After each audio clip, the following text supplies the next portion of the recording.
Welcome to the show. This is Hollywood Matt Connelly with the double biceps that is in the contract and legal requirement every single time we appear on camera. I have a very special guest today. Very excited to speak to this man. He is the owner, the runner, the founder of World Series of Arm Wrestling, and he has been putting events on all over the United States and has done, I think, was it 10,000 miles in the last 7 weeks. You've been all over the place doing all sorts of crazy things and filming stuff, and I'm very excited to get into the story as to what you've been up to lately. So please welcome to the show, Gregg Sharp. Hey, I appreciate it. I appreciate it, Matt. Listen, I can't. If I throw up the biceps, I'm going to lose terribly to you. Can we try like a thumb muscle or something? I mean, not that I'm getting old as an excuse. I don't know that I ever had arms that look like yours. So, I mean, for what it's worth, I'll go up there, but you know what? It's not the same. Good.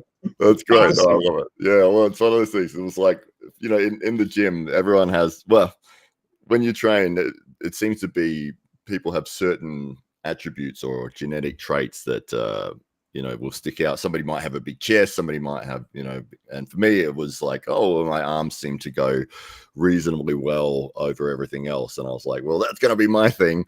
And so every time I was on camera for anything, I was like doing this. And then I realized that's what I was doing. And I was like, oh, well, maybe I'll make that a thing. And it just became like, how intros sort of get added to and you keep adding more and more silly things to it. Absolutely. It's interesting. A lot of people may or may not know I've owned 18 health clubs over my professional career. Wow. And genetics plays a big part. I mean, I've had IFBB pros, I've had WWE athletes in my gyms, guys and women who really push their bodies to the limit. And you're right. I mean, genetically, a lot of people have a muscle group that's predisposed to really great development. And then those really elite athletes have the full package, right? Yeah. And then guys like me have the dad bod, which is all right too, Exactly. Well, it seems to be the same story with arm wrestling as well. And that's one of the things that I really love about the sport is that when somebody comes into the club for the first time, you're trying to sort of teach them the basics or the fundamental movements. And, you might think, well, this guy's ideal for top rolling. He's tall, he's got a long arm, but they just can't sort of coordinate that movement, but they just feel like they want to turn inside the whole time. And it's like, well, if that feels natural to you, then do what comes naturally, what you're naturally coordinated to. And over 3-6 months, it's always fun to see people developing their own unique thing, and everyone that comes to the table seems to have their own little unique skill set or different way that they do things. And maybe it's like that they've got crazy endurance, or they're lightning fast, or they're just overwhelmingly strong, or they've got crazy side pressure, but everyone has like some little thing which makes them unique over everyone else, which is just so interesting. It keeps the sport so much fun, because it's not just the same people doing the same thing over and over. It's this person brings this set of skills, and how will that go against this person's set of skills? Yeah, and it's interesting that you say that. Is being more of, I've never really accomplished a high level of arm wrestling success, and maybe for a lot of reasons. Late in life, I tore my pec playing football. The dynamic of my right hand side is completely different than my left, but having been able to work with a lot of young people who've come into the sport, I always tell people the same thing. I said, they always ask, should I be a top roller? Should I, how should I do this? I said, listen, the first thing we really want to do is, I'm just going to set my hand, and I'm not going to give you any resistance other than to see where you go naturally. And then we can kind of figure out what is that position, or what is that, that lane that makes sense to you. And then let's try to work on getting that lane squared away and getting you proficient. And then let's take a look at all these other ways of doing this, right?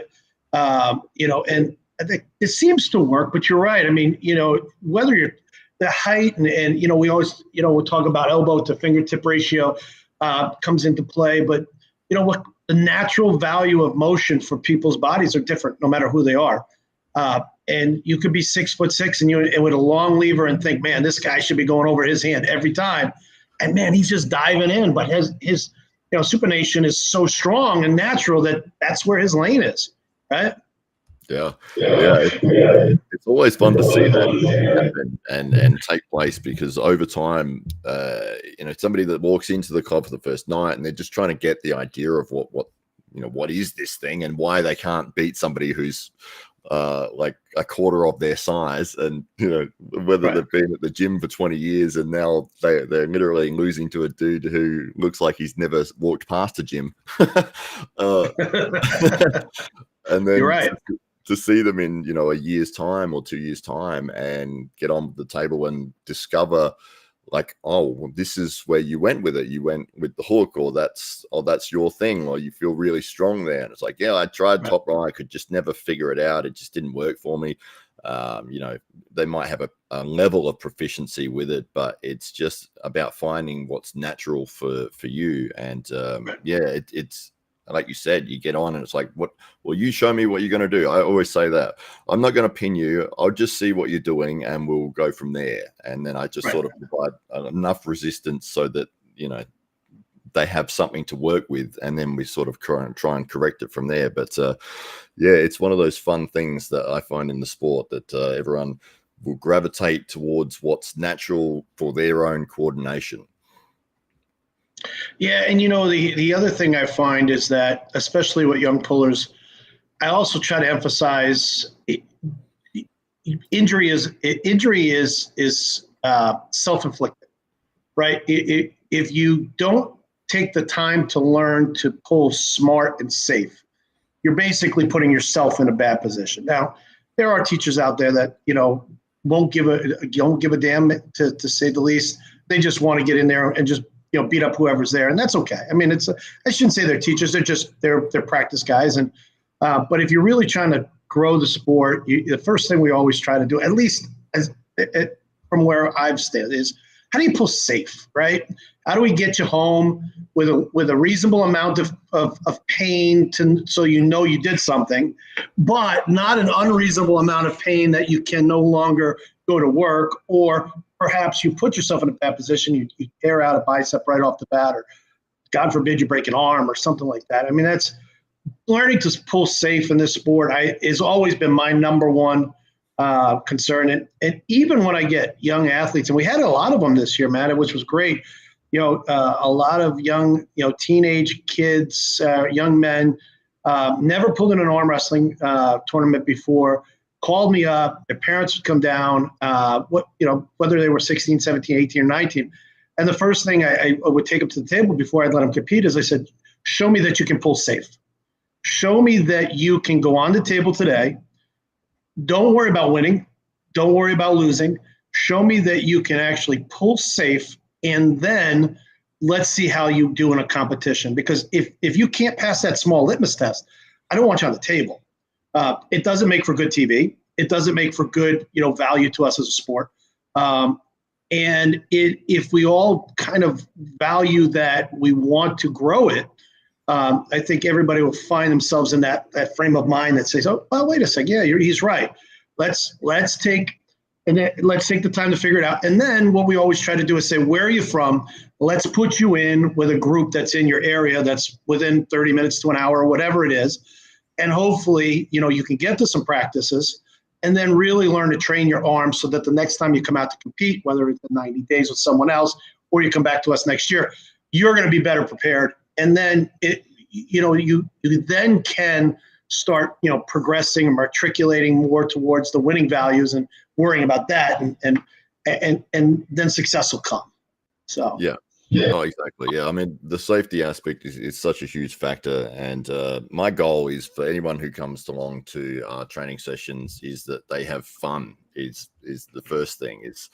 I just want them to have a good time. And that involves, as you said, not getting sore, sore to a point where they're not injured, but sore to know that they've done something and they've met a lot of people. And I always feel sorry for somebody who walks into the club and then at the end of the night when they walk out and they've had 30 different people telling them all something different because their head is going to be like, but as long as they're having a good time and enjoying it, and the people that we have at the club, the environment there is very supportive, it's very friendly, and everyone there is always wanting to make you better, and at every level, even if you're going against the top guys in the club, or somebody who's relatively new still, even somebody who's been there for 1 week and then they're on with somebody who's there for their first night, and the other guy's already showing him, oh, this is what you should be doing. It's like, right, you're only a week in.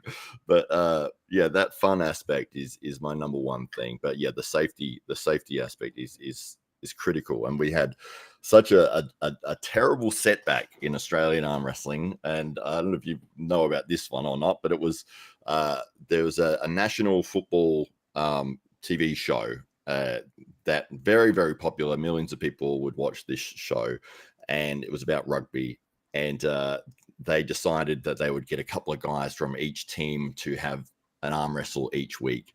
And they did that, and you can already guess where this is going. But so the first 2 weeks they did it fine, and then the third week, the Australian Arm Wrestling Federation actually reached out and said, "Oh, look, if you're going to be doing this stuff, like, let us be involved. We'll put our stuff there and put our banners and everything." And so they did. And of course, they've got 2 big, strong guys from opposing teams on the table with each other. This is live on TV, like a lot of people watching.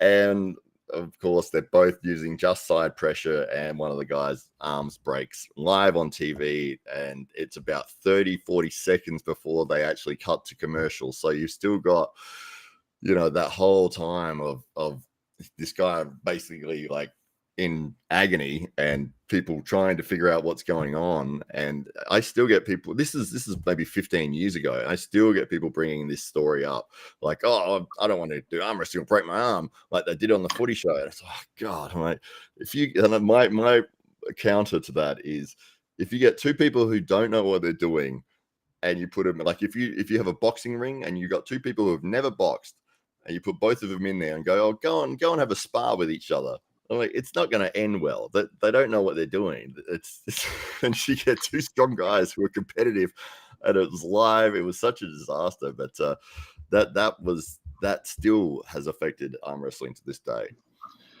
And so that is not number one. You're right, Matt. You hear more times than not, hey, I don't want to arm wrestle because I know guys that broke their arm, right? I've been lucky to watch some of the really top pros in North America, specifically Devin Lorette, at different seminars. And if you've watched Devin come to a practice or come to a tournament or anything of the above where he's on a practice table, you will never see him look to pin anyone. Very, very rarely will you see him. He'll always catch. He'll always catch somebody's arm. He'll always work with them. He'll try to find an angle. And then he's got this little technique where he'll start counting down. He goes, all right, okay, we're going to go nice and slow. 3, 2, 1. And he just slowly pulls you over, because I think he understands the value is that if you're making it fun, like you said, people are going to come back. But once you see that injury, and listen, there was a really good arm wrestler, and I think he still could be a very good arm wrestler. His name was Alex Lufthausen, big guy. He was at Wall, I want to say it was about 2017, 2018. In the amateur class, he was definitely progressing as a pro. He ended up turning pro, but kind of lost his flair for the sport. But in the amateur class, some rummy, I don't know how he qualified, went right into this side pressure King's move, and Alex hit and broke his hand. And literally Alex did nothing wrong. But I think Alex took that home with him, and as a value of, hey man, I don't want to hurt anybody, right? And I look at that and I say, there's people see that at points in life, Matt, and then they stay away from the sport. And I think that the brutality aspect of seeing an arm break is so is so, small compared to somebody tearing their pec or a distal bicep tear or something that, people always gravitate to that negative. Yeah, I'm going to break their arm. I don't want to do it. Now they're okay with somebody smacking somebody in the head on TV and, going to CTEs later in life. Now that's fine, right? I'm all about smacking guys one time on a flip of a coin, but arm wrestling where I could actually get stronger and compete and have some fun and go to some really cool events. Now I don't want to take a chance on breaking my arm. Yeah. All right. It is one of those strange aspects that people gravitate towards. And I think one of the main reasons with that is that people can relate to that injury a lot easier than getting kicked in the head. It's like if you've been kicked in the head, you'd be like, okay, well, I respect what these guys are doing. But not that many people have been kicked in the head compared to breaking of their arms, I guess. Like because falling out of trees or falling off your bike or there'd be a lot more. But it is that moment specifically was a detriment. But I can believe it. I mean, even Larry Wheels said, not to put fuel on a bad fire. He had a video that went viral, and I don't know if the arm wrestler he was with was brand new or really the backstory. I think Gabriel Young was in there, and certainly there was quite a bit of controversy and chatter on it. But even in a seemingly fun confrontation, or not, maybe not confrontation, but two guys squaring off on the arm wrestling table, he got into a real bad situation, and within a second, split second, his arm was broken, and it happens. But people remember that they don't remember the tens of thousands or hundreds of thousands of great arm wrestling matches that are super exciting and pumped. They just remember when that guy broke his arm? Yeah, but, it is strange because you think at the elite level, like how often does that happen? It's so rare. And I can only think of a handful of times really for the absolute pro guys at the top of the sport to get an arm break injury. The only ones I can really think of off the top of my head is maybe Michael Todd, Wagner, God, I can't even. It's like that's how small. Yeah, it's so small. Like the amount of people that have actually sustained that injury, and you think, okay, well, this seems to be the thing that people gravitate towards. That it's like, oh, it seems to happen all the time. It's like, no, it is so rare. We haven't had one in our club, thankfully, at all, which is tremendous. But yeah, and we do a rule. It's a weird rule. We do 3 fouls. I don't do warnings with my events, but I do 3 fouls. But on an amateur side, I tell the amateurs, I said, we'll give you, if you go into a broke arm position or put yourself in a compromised position, you only get 2 fouls. I said, because I don't want you to prove me right on the 3rd time. And that's what it comes down to. I go, if you can't watch your hand and pull safe, and I have to call 2 fouls because of that. And I'm a big stickler on that with the referees because I don't want guys to go home hurt, especially on the amateur level. You don't have to prove me right that you're going to hurt yourself. I'm just not going to let you. But you're right. On a pro end, they're very, very few and far between that I can remember, other than the ones you mentioned. You see a lot of bicep tears. You see a lot of pec tears. But I think it's conditioning too, right? If you're pulling on something and you're conditioning your arm for all those years to be able to take that stress in a position that's compromised per se, you can grow accustomed to it. And you can certainly, get strong in those areas that will prevent it, but you still take the chance. You just never know, right? I mean, we don't have x-ray vision on our bones. I mean, there could be a fault or a flaw in the bone, and you just put yourself in the wrong place and now boom, it's gone, Yeah, absolutely. Yeah, we started about the amount of traveling that you've been doing and putting on. I think I was looking at the World Series of Arm Wrestling Facebook page. You've had like an event like every week or every 2 weeks for the last little while, and you've got one coming up again in September. And yeah, it's been a plethora of World Series of Arm Wrestling, and I love the fact that you're doing. Paying all the way down to like 8th place. There's big prize money at your tournaments. It's tremendous to see it. Well, I appreciate that. Yeah, when I put together the schedule, I do it 2 reasons, or I should maybe more than 2 reasons. But 2 reasons is that I try to put my events in a calendar block that it's able to be able that others are able to work around. Right. I don't try to do one a month and try to get into other people's business in terms of scheduling. Anybody who's worked with me for the last 3 years know from the end of June through August, mid-August, I'm going to run all my qualifiers. So I try to do it in a way that people can identify, hey, this is World Series of Arm Wrestling time, not to be pretentious, just to be, a top of the mind awareness, right? Secondly, it's a selfish, because I get to change my daughter. And by doing that, when you get to spend time with your kids, it's my vacation. So there is a selfish end on that. And then on a production end, it also works on its scheduling, right? So I can start at the beginning of the year in January, and I can book all my flights for all of my production people, and I'm able to make sure that their schedule is freed up, so they know that they're filming during this time. So that's the rationale, if you will, behind doing it in the summers. And some people say you should do it in the spring, and some people say you should do it in the fall. But at the end of the day, we try to put it as consistent as possible, so that way those know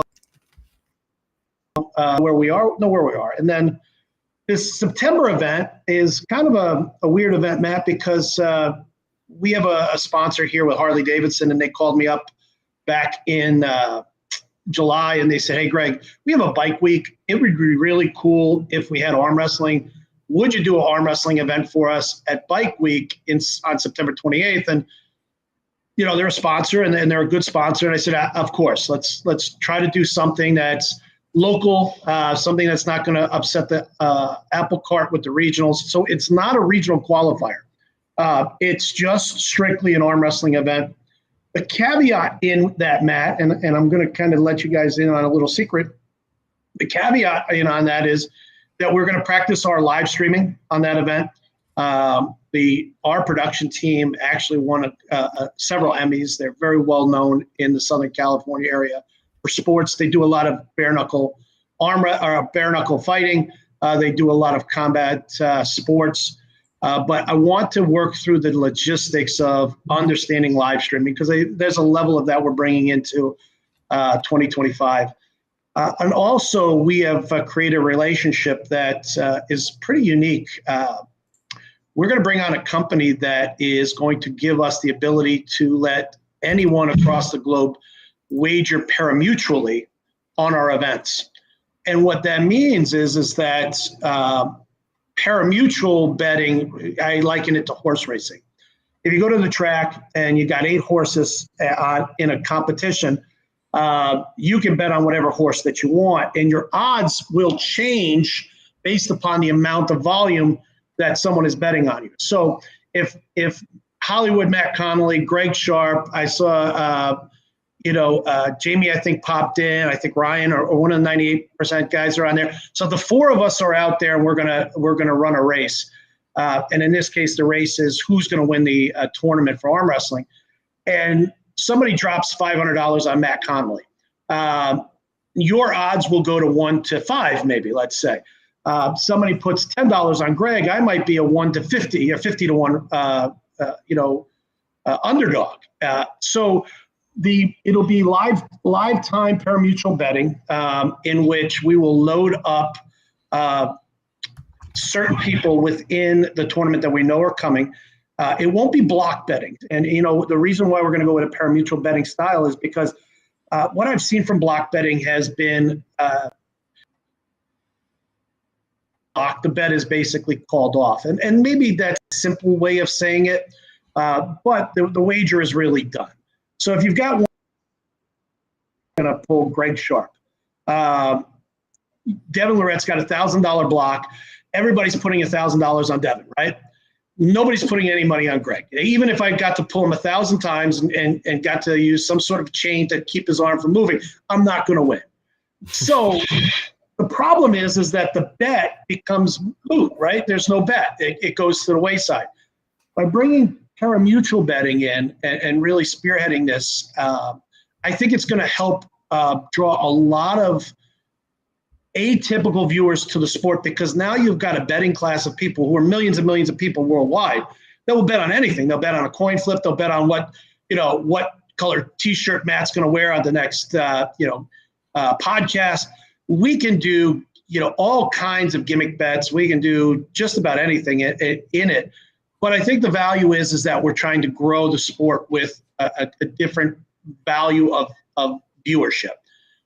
So we're going to also spearhead that on September 28th. And to be honest with you, I don't have a lot of expectations. I mean, it's not about, getting $100,000 worth of gambling on our event. There's no value to that.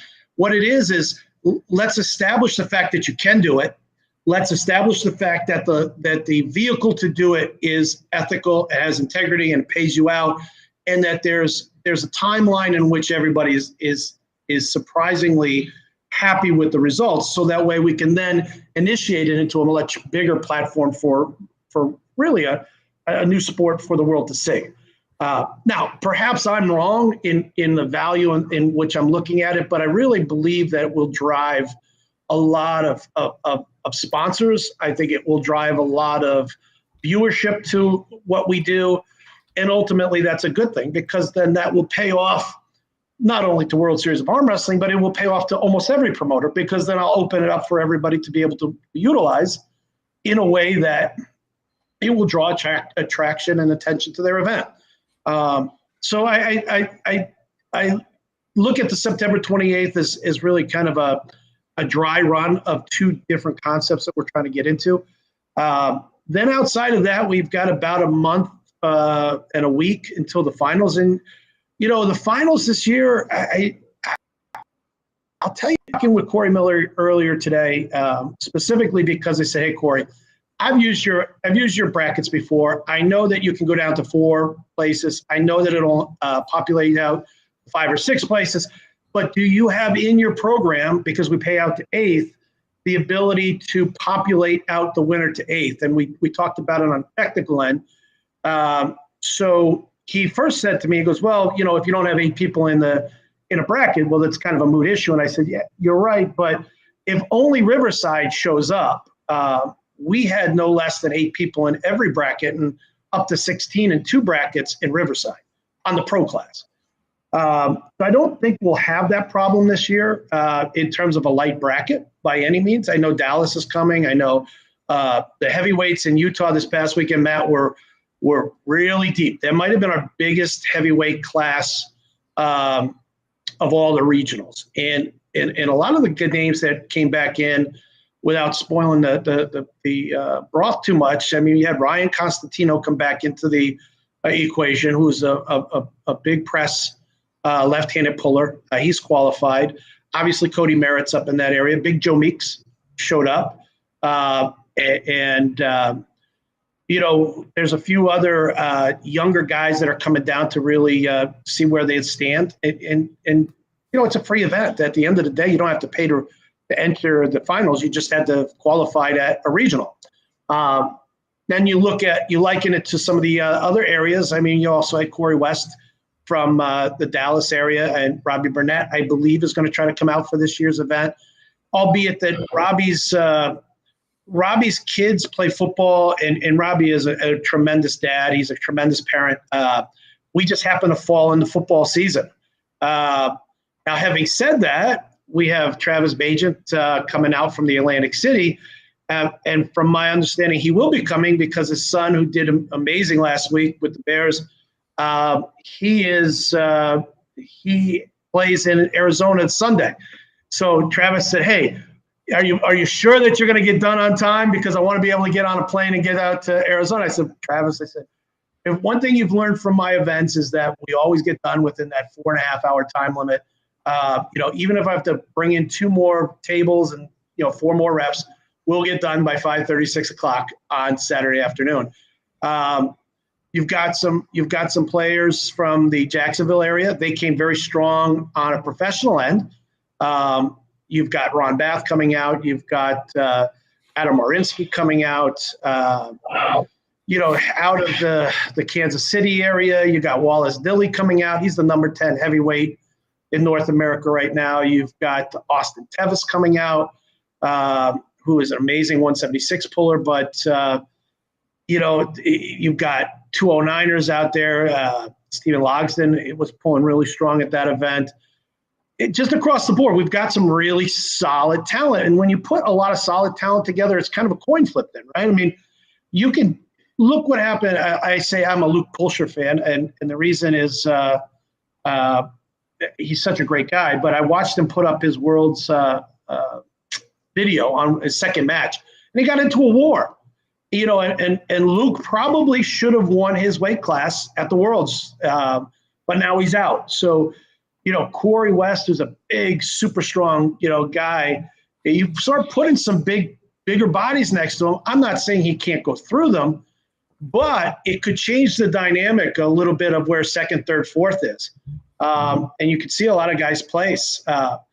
And a perfect example, our season 1, we had Thomas Stubblebine win the 239 class. Now, Thomas is a solid puller. He's a consistent puller now in Texas, from what I see. However, he got a good draw because at the time you had Jody Smith and Scott Partington went into a huge war, and they were the odds-on favorite with the 239 class that year. And they battled. They battled probably for a good 16 minutes of fouls and restarts and slips, and they got entrenched in a lot of arm battles.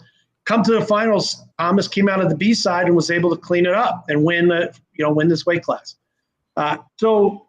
When you have big classes, you absolutely start seeing a different value of arm wrestler. It's somebody who's got to do a little look at it strategically. I mean, do you want to get into a battle on the A side with someone that you may not win?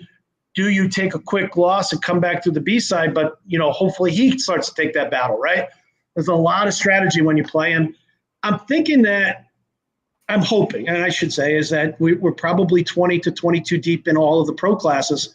So when you start putting that number together this year, I think that we truly can see who maybe the best tournament arm wrestler is in North America on my end, right?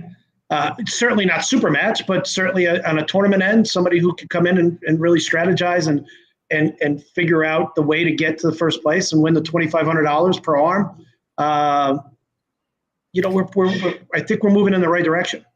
Oh, absolutely. Yeah, those names are those. I mean, that's like a dream card, the dream tournament right there. You got like some of the best guys in the world at that single event. And it's absolutely incredible. One of the things that I've written in, because I actually really don't like when people utilize that strategy of deliberately losing on an A side to go to the B side. And I'm so frustrated by it, mainly because I've seen matches where people have just literally just let their arm drop. And it was like, say a semi-final or something, because they wanted their countrymen to go into the world championships or something like that.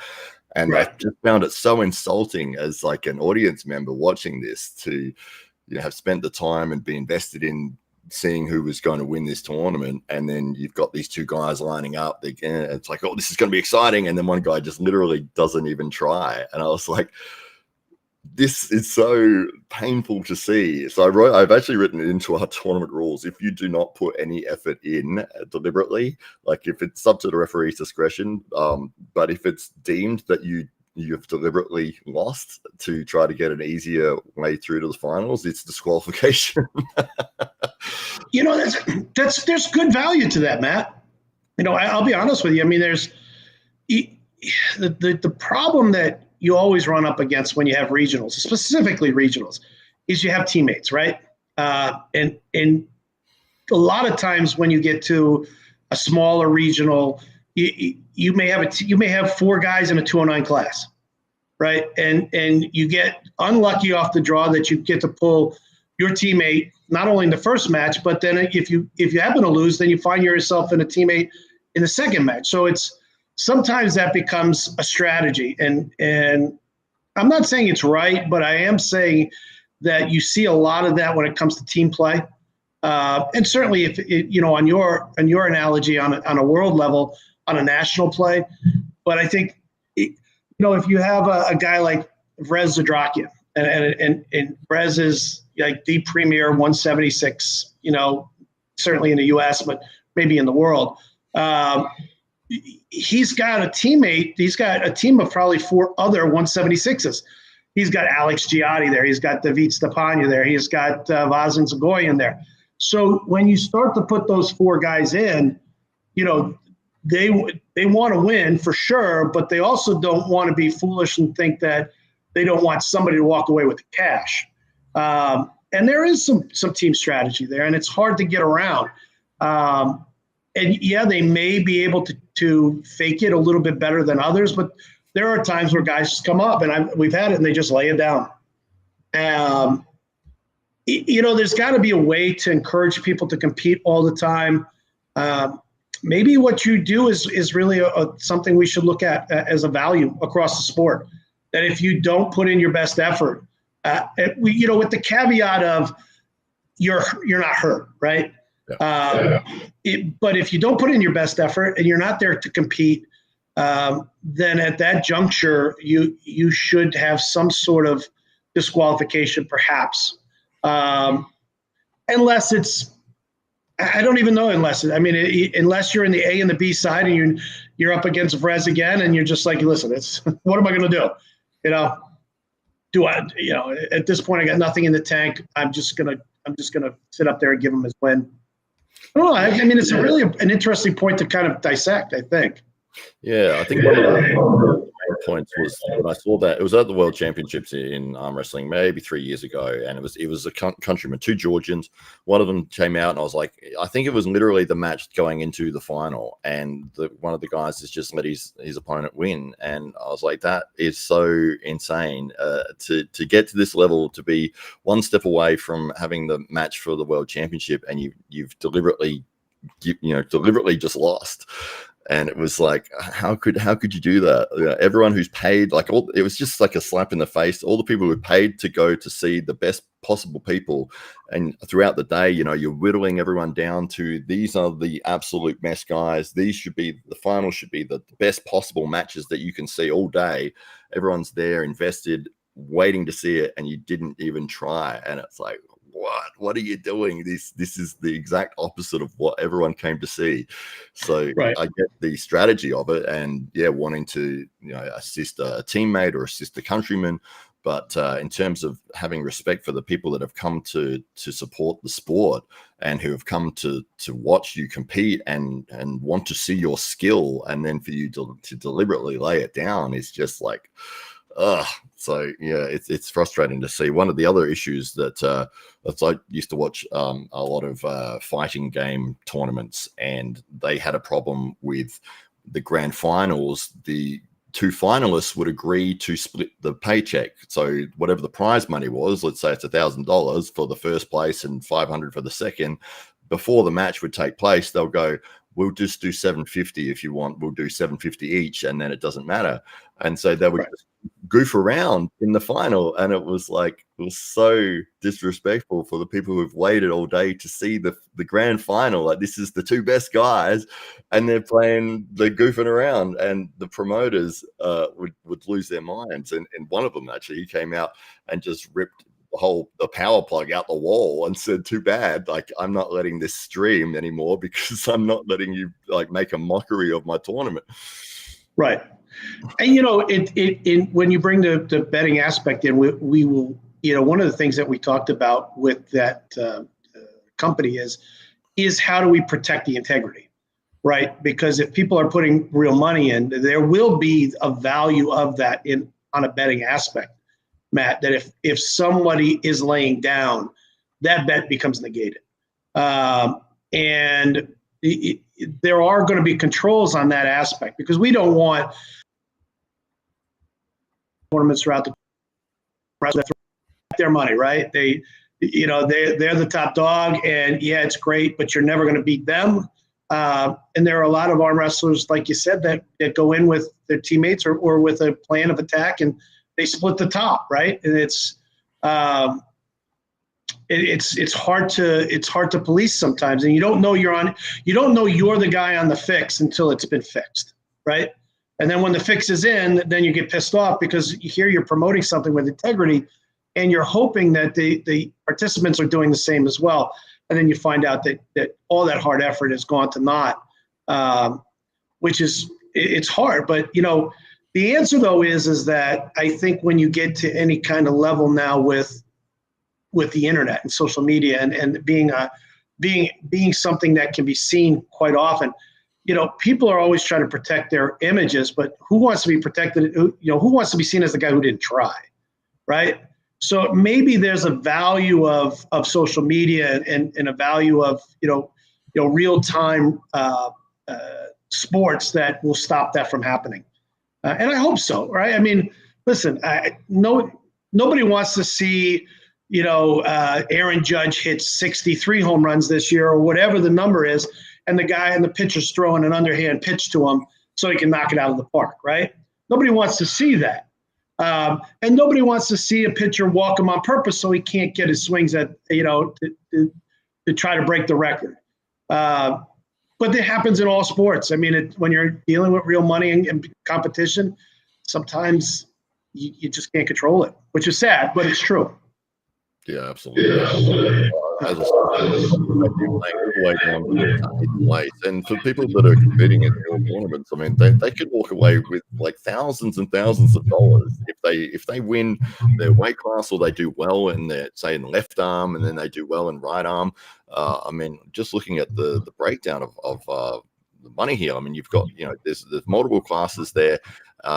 And are people able to enter more than one class in this event? No, huh? No. I call that the Vrez rule.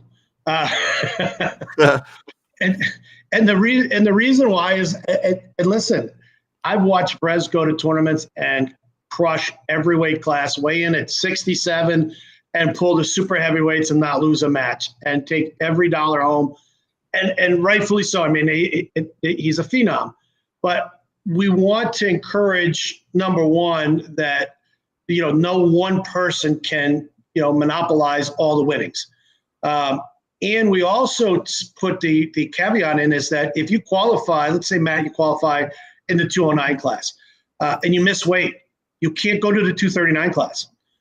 You have to come in with the qualifying weight that you pulled in the tournament at, so you don't have the ability to jump up and down into weight classes, based upon your holiday candy intake on Halloween, October 31st here in the States, right? So you've got to kind of mandate where your weight is. We want to pay 4 winners out on each arm. It looks good. It feels good. It tells the right story for us as a TV show. And it builds more value because, listen, if there's somebody at 209, whether it's Vrez, whether it's or Vrez at 176 or Brent Rockers at 209, or I mean, Shark has been just crushing people. Shark has then qualified for us, but let's say he came in and he pulled the 209 at 239.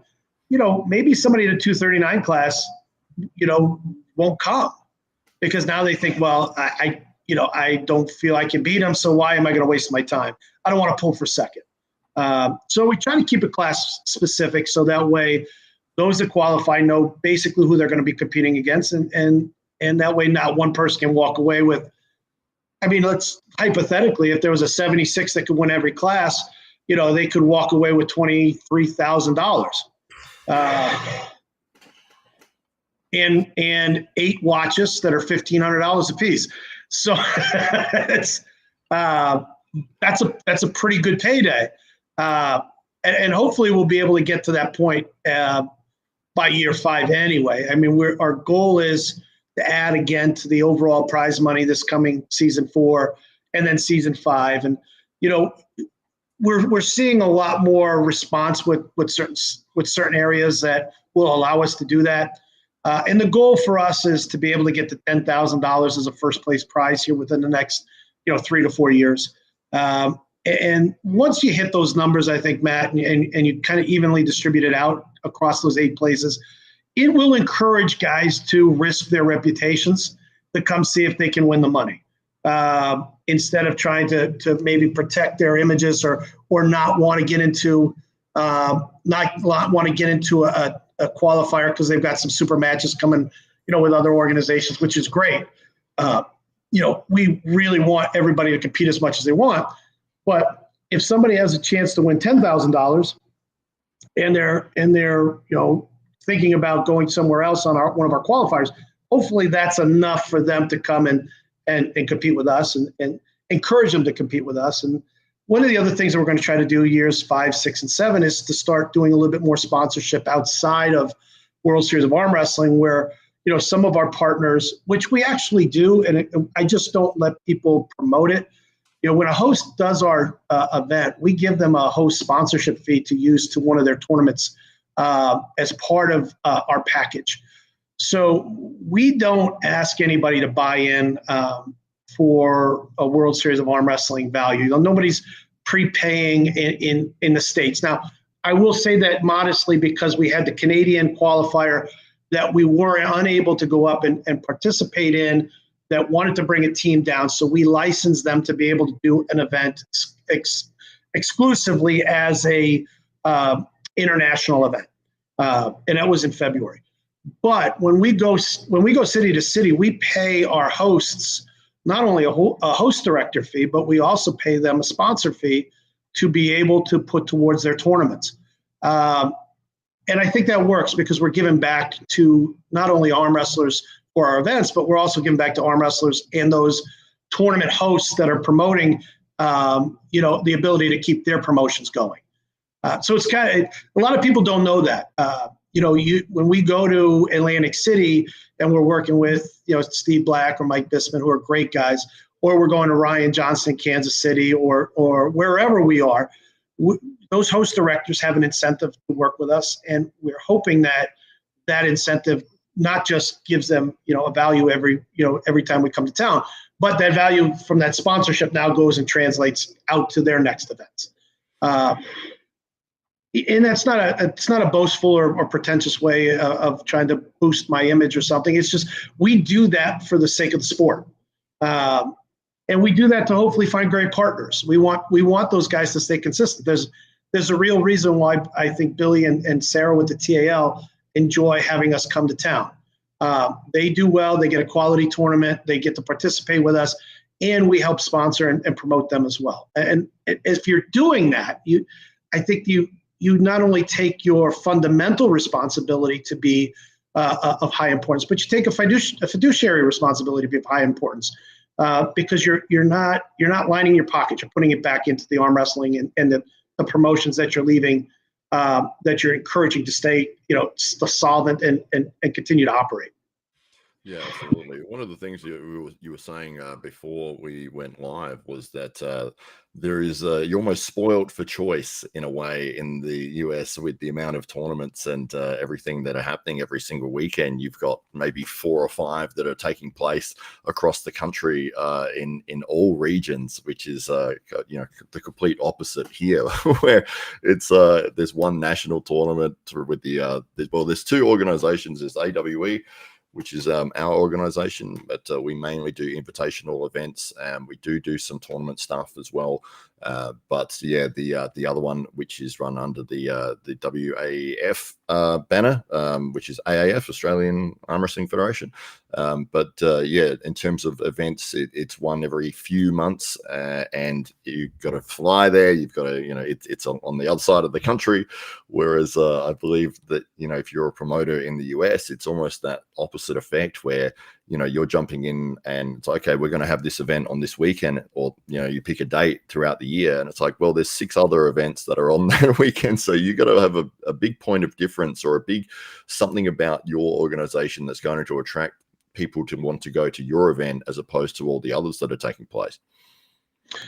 And it's hard, and we talked about that before we went live. I mean, if you live in Australia and you want to pull outside of the few events, you have to jump on a plane and fly somewhere, right? I mean, if you're in the US and you live on the East Coast, there might be 5 events within 800 miles of you on some weekends. And so, loyalty plays a big thing, and you can't fault guys for being loyal. I mean, if you're pulling with a certain crew and they're promoting and they're competing with a certain promoter, they happen to be on the same day as you, it's just the unluck of the draw. And everyone, I think, goes into promoting with the right fundamental ideas, and that's to help the sport. I think that's an echo that goes across country here pretty regularly. How do we grow the sport? How do we help the sport? And I think everyone's efforts go into it with the right direction. But sometimes you can get into an area that has 3 or 4 events that are just, back in the day, I was talking with Don Underwood, we were talking about killing the town. And what that really means is that you can have a lot of small events in an area versus a big event. And that big event could get impacted because of those small events around your time. And it happens. It's not an irregular occurrence because of the fact there are so many promotions out there. But there's no real answer. If someone's willing to put their time and their money up and put their effort up, kudos to them. I've never been someone who's ever looked at somebody else's effort and looked down on it. As a matter of fact, I'm always amazed and encouraged when somebody else puts their time and their money and their resources into it, because it's hard, right? I mean, nobody wants to take $1 out of their pocket and lose it in any reason. But now when you're taking thousands of dollars and risking it, there's a level of commitment that's made. So it's there. I don't know that we'll have a real answer with U.S. Arm wrestling. I mean, we have a great problem in the fact that we have a lot of options. But I think that the real answer to that, Matt, is if we continue to encourage to build arm wrestling teams, eventually there'll be just enough arm wrestlers that it won't matter how many promotions are out there. We'll have arm wrestlers looking to compete everywhere. And it's interesting. We got lucky in Jacksonville. My son's a Marine, a lieutenant in the Marine Corps, just deployed. And I always like to give my kids a shout out. So we got to go to the Jacksonville area and go to Camp Lejeune, and we got to basically work with about 160 to 200 athletes, or I should say Marines, not athletes, but they are athletes. Those guys run and physically, work out every day, all day long. But we got to introduce them to arm wrestling, which was great. However, the real value that I think we left behind is that we were able to take one of my friends who was a professional MMA fighter that fought for me back in the day. We were able to get his gym established as an arm wrestling club. So now that hopefully a year forward, when we go back to Jacksonville next year, hopefully we'll have 25 to 30 amateurs in the Jacksonville area that are going to want to compete, and maybe a couple more pros. So the answer to volume may be to try to supplement volume with it. If we all work as hard and as diligent on our promotions as we do with growing the sport and teams, eventually, there'll be too many arm wrestlers and not enough events, and that'll be a great problem to have, right? Yeah, exactly. It is a good problem to have. It's absolutely, and it's so incredible. Whenever we've been trying to pick out a date, I will look at, there's a website that lists all the major arm wrestling events going on. It's like there's so many in America, and it's like, okay, let's look at this date, and it's like, well, there's 7 events going on in the US on that day. It's like, well, we've got to pick something. They've got events on every weekend, so yeah, it's well, I got a funny problem that I have to deal with now. So our event is November 2nd, which is the finals, which for everybody else in the world, with the exception of the Latin community, is not a big deal. November 2nd is November 2nd, but November 2nd is actually Day of the Dead.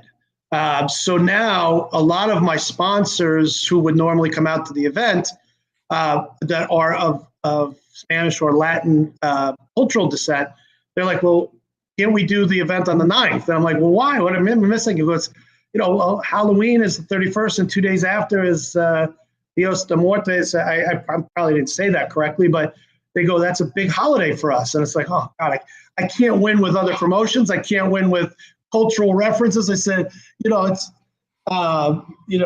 maybe we'll get, we'll play some, what's that little cartoon. It's a very sad movie, Matt. My daughter made me watch it. I think it was Polka. I don't know what it was. I mean, I was tearing up on the side, trying for her not to see me. I'm wiping my eyes. I'm like, man, these are just not good movies to watch when you're out with kids. But you're right. The funny thing is in America too is there's something going on almost every weekend outside of arm wrestling, and I think that's why culturally arm wrestling is a hard sell for a lot of people. When you go out to the Northwest, and as an MMA promoter, and I did that for a long time, and I'll give myself a selfish, shameless plug. We just put the Best of Volume 1 out on Tubi TV for Explode Fight Series. That just actually started streaming last week, which is great, so go watch that. But when you go around the country, when you're a promoter in Southern California, you don't do very well in the MMA scene. And the reason is because you have, dozens of sports teams within, a couple hundred miles. You have great zoos, you have great beaches, you have concerts everywhere and anywhere at any given time. So being a promoter in certain areas, especially Southern California, can be tough. Now take it to different when you go out to, the Northwest in Minnesota or maybe to a Wyoming or something like that. A lot of times they don't get events. So, you could go to some of these remote areas, and because there's just not a large value of entertainment there, they'll come and support. And we found that in Jacksonville. But I think that's part of the reason why sometimes we get diluted in an arm wrestling community is, we have events on Saturdays, right? So what's the biggest thing in the Saturdays for, the fall is college footballs. Sunday is football. During the spring, you have baseball. So that's one of the things we're doing in 2025. We're going to bring a show out for Thursday night arm fights.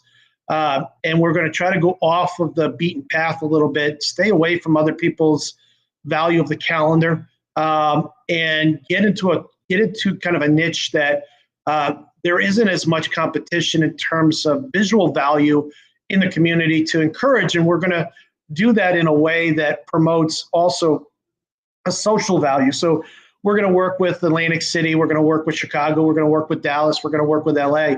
And we have certain promoters that are going to bring a cultural value of celebrity to those events to make it more of an event instead of just a bunch of us getting together to see who's the best on any given Saturday. So we're looking at that as a dynamic as well into 2025, which we're going to launch. And it's a process. I liken it to, building something for the first time. You have an idea, and then you realize that you can make that idea a little bit better. And so you kind of shift gears and you add a little bit here, you take a little bit away there.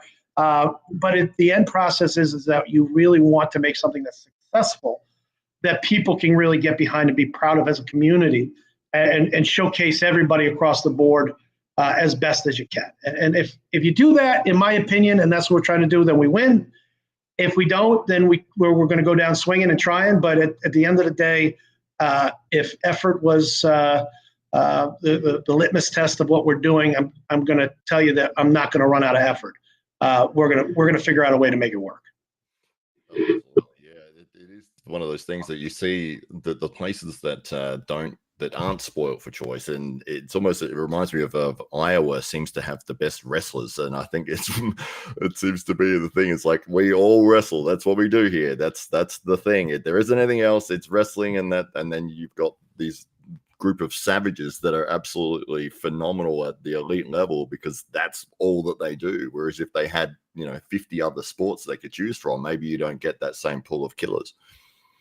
Well, that's right. I mean, if you look at MMA in the origins of it, there was a guy named Monty Cox, and Monty's still around.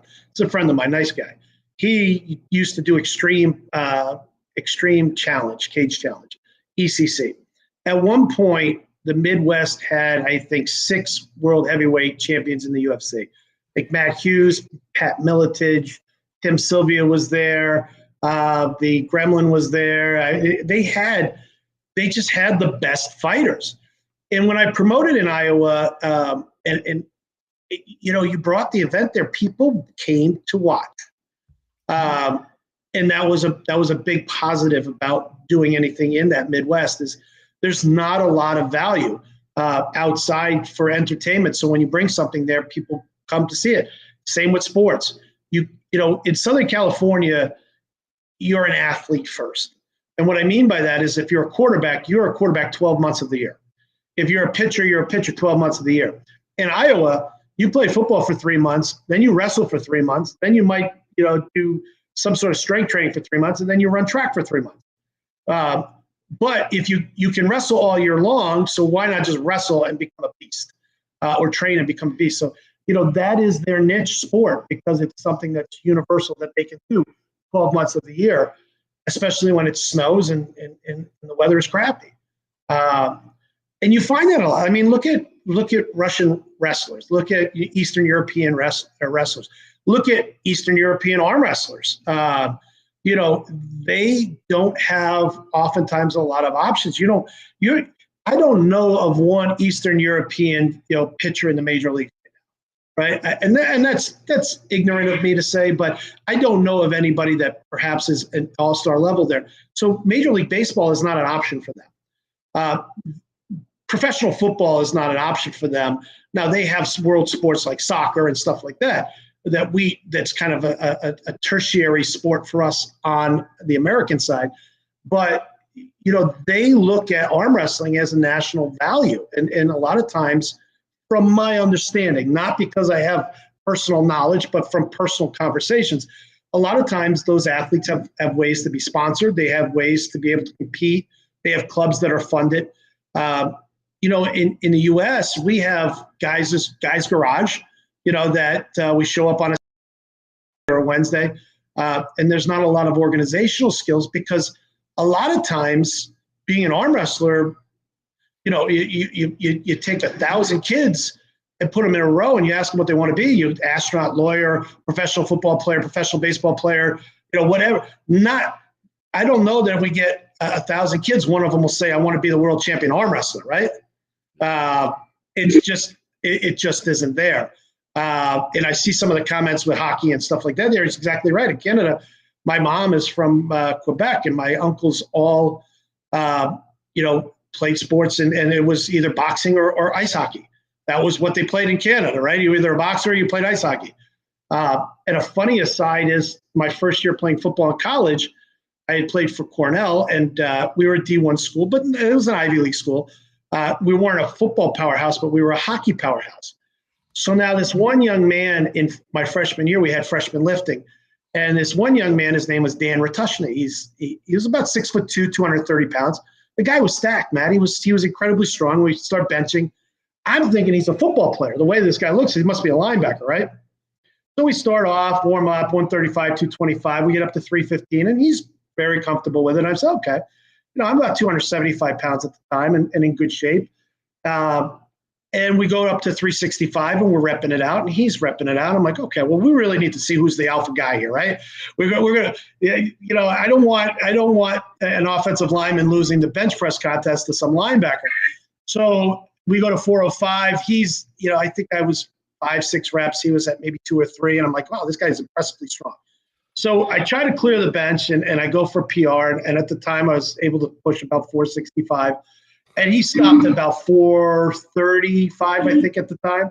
Now, this is before I tore my pec back. So I'm a different beast altogether. I'm not half the man I used to be, for sure. But then I looked at Dan. I said, man, I'll tell you what, man, we're going to win a lot of football games this year. You are as strong as anybody I've ever seen. He goes, well, why would you say that? I go, well, you're a linebacker, right? He goes, no, I play defense on the hockey team. And I'm like, what? I go, what?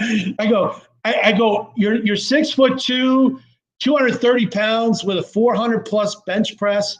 I go, you play hockey? He goes, yeah, I play hockey. And I'm like, oh my God. And so the value is that that's what he did as a Canadian, is that, and he was Canadian. He actually went on to play in the NHL, and he coaches now in the minor league level. But that was their pastime, right? They lifted weights and played hockey. There's not a lot of choices that were given to athletes back in the 70s and 80s outside of those. So I think that's something that we compete against, especially in the States, is that there's a lot of options for young people to do.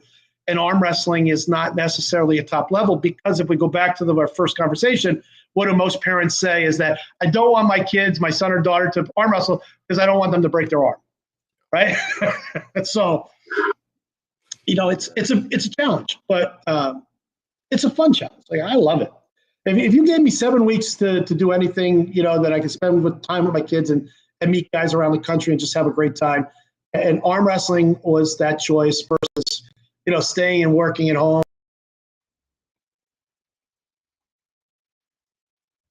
And listen, I've been successful enough in my career non-pretentiously. I use that word because back, right? I mean, and I'm in a lucky position, and I'm hopefully will stay in that lucky position for years and years and years to come. And hopefully that luck has kind of developed in something that's sustainable outside of my luck.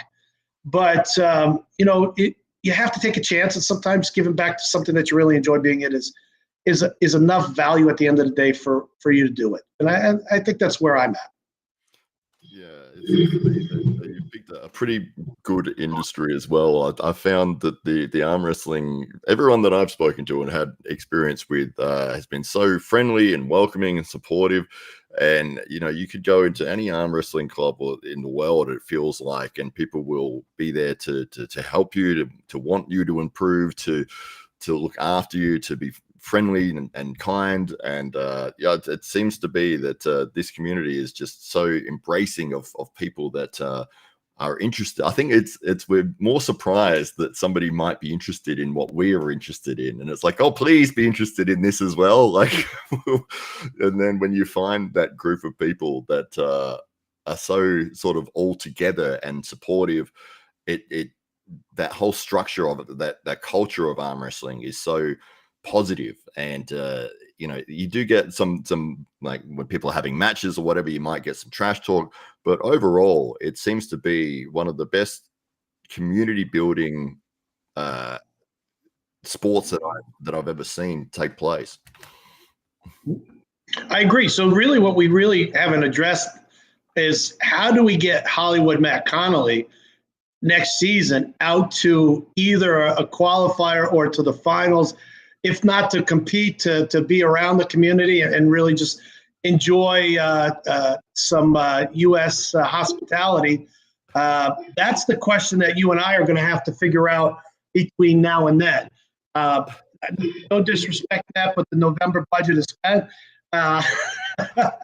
It's close enough to the holidays that my kids do have an expectation of me to kind of line the presents up for them. But we'd love to have you come out next year. I think we've got some personalities that are going to be within the broadcasting value for us. But I think the community has to grow, and one of the ways we have to do that is bridge these international distances, and let's figure out a way to get you out here. I've got it not in my home here, but I've got a professional studio. We could set you up with mics. You can run your podcast and your platforms from here, and spend a few days out here and enjoy a little bit of San Diego sun. I don't know. To me, that's maybe a pretty hard thing to say no to, but you also are in Australia. I'm sure you have beautiful beaches and lots of sun over there too. Well, I mean, it's almost like a dream come true to be able to do things like that. For us, it's America is like that promised land with all of the fun stuff and big opportunities that are taking place, and the best people in the world in whatever it is that you choose to do are in America. And for me, arm wrestling, it's like, well, okay, who's the best guys? And then you're instantly going, okay, well, North America, who's over there? What's happening over there? And you get to see all these amazing people and promotions and everything that's taking place that takes place over in that country. It's absolutely an amazing thing to see, and I'd love to be over there and part of it. I've been there once on my honeymoon, 14 years. My wife will stab me after this, but I've forgotten how many years it is. I think it's 14 years ago. But we went to Las Vegas for 3 days, saw the UFC there, absolutely incredible, and then spent 11 days in Los Angeles. I would have actually preferred to do it the other way around, I think, because Vegas had so many things there that it was, when you're getting off the plane, you're walking through the airport, and they've got posters every 2 meters as to these are the shows that you can see, and it's like, oh, I want to see that, I want to see that, I want to see that, I want to see that. And you're only got to be there for 3 days. It's like you can only see a certain amount of things. I could have been there for 2 months and not seen everything. It was absolutely amazing. But yeah, for the arm wrestling side of things, I mean, yeah, just being able to meet amazing people online, and then be able to go to some of the big events. I know Jake Waters has laid a great path there as well, doing a lot of commentary stuff and a lot of announcing stuff. And it's like, he's such a great guy, and it's so good to see that he's getting that sort of push over there, and in with the amazing people that represent the North American side of things. And then it's like, to be even, be doing the show with you, it's a pleasure and a privilege for me. I mean, listen, it's actually vice versa. When you get someone like yourself reaching out and saying, hey, would you like to come on my show? That's the honor, right? I mean, the platform that you guys build helps the sport far greater than we can ever emphasize as promoters, right? Because if you've got someone out there who's constantly a positive attribute to what you're doing, and constantly reinforcing that, then that image gets solidified. And that's, I would come on, shows anytime that someone will want me. It's the honor is truly mine. And that's why I try to do it when I'm asked. The ultimate end of it, though, is that we all need to do our own parts. There are guys like yourself that are in the community that are excellent, articulate speakers that are putting on great shows. There's guys like me who don't mind driving 10,000 miles to run events. There's guys like Engen who are out there, putting on, fabulous super matches. There's guys like Ryan and the 98% guys out there that are always promoting great, value of what's the word I want to use? The word I want to use is commitment to the sport. Getting guys out there to the events, pushing them. The Paul Italias of the world that are passionate and always promoting. The Don Underwoods of the world that are out there just constantly putting the good work in and getting the message out. The high five guys out there that are trying to push the level of super matches on a U.S. soil basis. The list goes on. The Bill Collins of the world, the TALs of the world, the Ryan Johnstons of the world. It's the community. We all have our little place, right? And if we really become efficient and support each other, the community has to build. It's just too many of us working in the same direction. So, kudos to you, Matt. I mean, I appreciate the fact that you reached out to have me on. And, who wants to see an old 54-year-old guy with road weariness in his eyes, kind of babble on about what we're doing? But you know what? You gave me the forum, and I really appreciate that. Oh, no, it's an absolute pleasure, as I said. And could you tell me more about being able to travel with your daughter and what that sort of means to you? How old is she, and does she come along with you to all the trips that you go through to? And it must be a special time to be able to do that.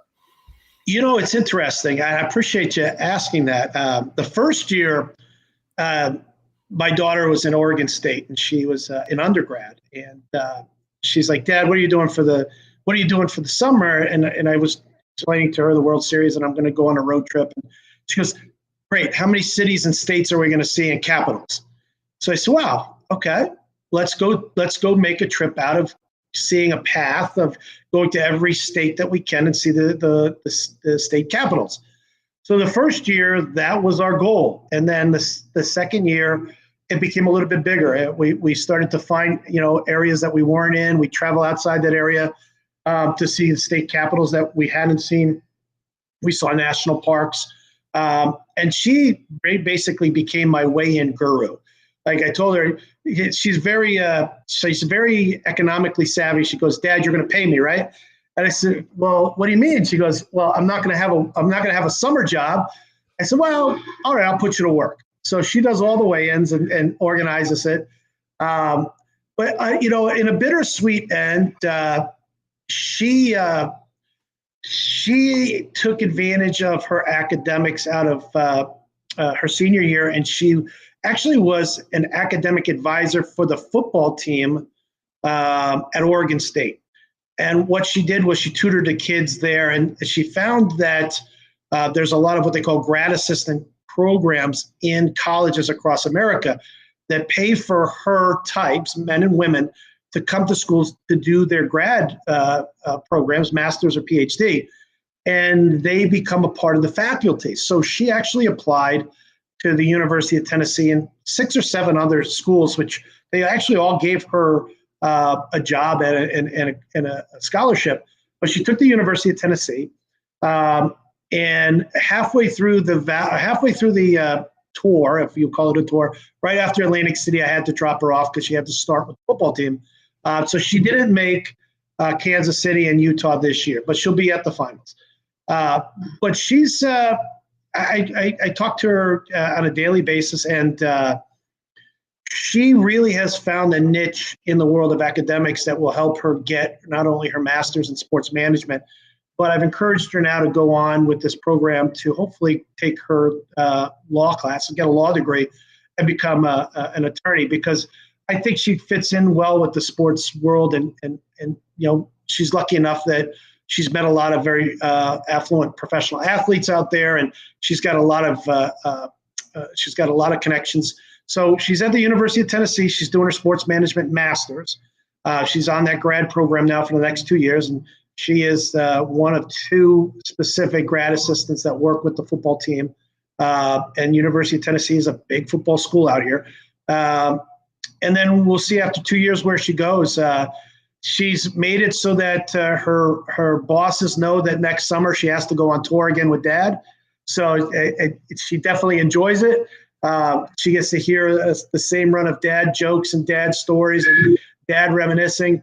I think she thinks that I don't remember telling her all those stories. I just like egging her on and irritating her when she's like, I heard that story, and I just keep telling it. So that's a super huge value for me. So Megan is a huge part of what we do. She always says, you know what, Dad, when you're ready to step down, I'll take over WSA and make it even better. I said, you know what, whatever you think that you have that right equation, bring it to me, and we'll talk about it from there. But she's great. She's my youngest, and like I said, my oldest, he's in Japan now, and that's always a hard thing as a parent. I mean, one of the things I can tell you as a parent that has a child that serves is you're super proud of them, right? I mean, when you make a selfless decision into service, it's something that goes beyond what most kids these days will want to do. The service hurts for kids, men and women, to join, and it's not a high-paying job. It's not a prestigious job. In a lot of aspects, it's kids who don't have really any ways of getting out of areas that they're in, and they join the military. So he went in as an officer after college, which was, a good situation for him. But he's now overseas. I mean, even today, as an old DOD contractor, I get the reports from some of my buddies, and right now, the China Sea area is a very hot spot. They just had some conflict over there with the Filipino Coast Guard. And, part of the Marine Corps was built upon maritime service. So they're over there with a potential that in any moment it could spark off. They're only really a jump to the Middle East if it got bad over there. So he's, as a parent, it's really it's emotionally draining. You're always conscientious of what's going on in the world, and you're hoping that your son or daughters come back. And my only thought to him before he left is I said, make sure you're on the plane coming home. At the end of the day, your job as my son is to do whatever you need to do for the country and for the world, but your job is to get on the plane and come home. Yeah, absolutely. He said, don't worry about it, Dad. So that's all what kids say. So actually, I see Jody. These comments popped up, and you put one underneath there. It says the 2025 season begins in June. That is correct. Next year's 2025 season. I will say this: we're in discussion on Utah for timelines. But right now, Riverside will be the 28th of June. I think everything is one day earlier right now, with the exception of Utah.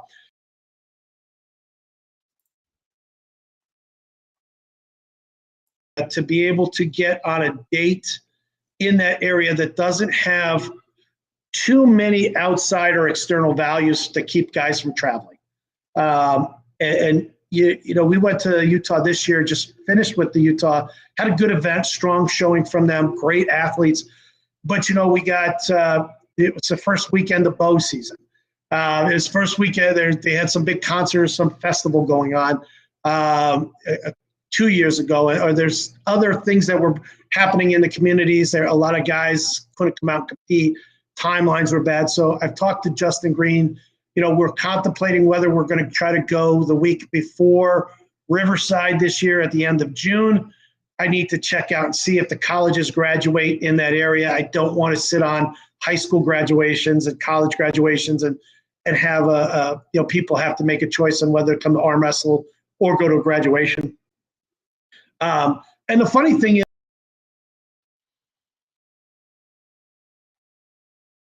world's qualifiers. So we're gonna try to work out some of the kinks on that Utah end, and see if that value can change to be able to encapsulate more of the Northwest. The Northwest is hard, Matt. It's a lot of pullers that are very spread out.